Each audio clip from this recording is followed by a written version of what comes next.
ప్రజాస్వామ్యాన్ని మరి కాపాడుకోవడానికి ఇప్పుడు ఇవాళ save democracy, save constitution, save secularism నినాదంతో లౌకికవాద ఇక్కడ. ఎందుకంటే ఈ దేశంలో మతాలు, కులాలు, అలాగే రకరకాల వర్గాలు అన్నీ ఉన్నాయి, సంస్కృతులు, సాంప్రదాయాలు, భాషలు బాగున్నాయి. కాబట్టి ఏదేమైనా వాటిని కొనసాగించాల్సిందే.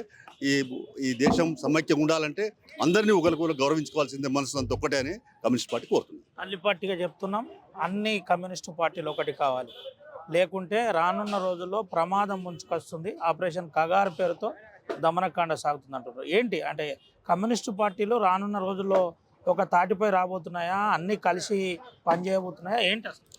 నేను చెప్పగలిగింది, నాకున్న అవగాహన మేరకు నేను మీ దృష్టికి తీసుకొచ్చేది, ప్రేక్షకులకు కానీ ప్రజలకు కానీ చెప్పేది ఏంటంటే, ఒక చర్చ అయితే సాగుతుంది. ఈ మూడి నియంతృత్వ పోకడలు, మతోన్మాద ఫాసిస్టు పోకడలు ఇక్కడ దేశంలో ప్రజాస్వామ్యం ఉండదు. ప్రజాస్వామ్య విలువలు పాతరైపడతాయి. కాబట్టి కమ్యూనిస్టులు మార్క్సిజం సిద్ధాంతాన్ని నమ్ముకునేటువంటి ప్రతి అందరూ కూడా, సామ్యవాద సిద్ధాంతాన్ని కలిగిన వాళ్ళకి అందరూ కూడా ఒక వేదిక మీదకి వస్తే తప్పనిసరి ఎదిరించడానికి అవకాశం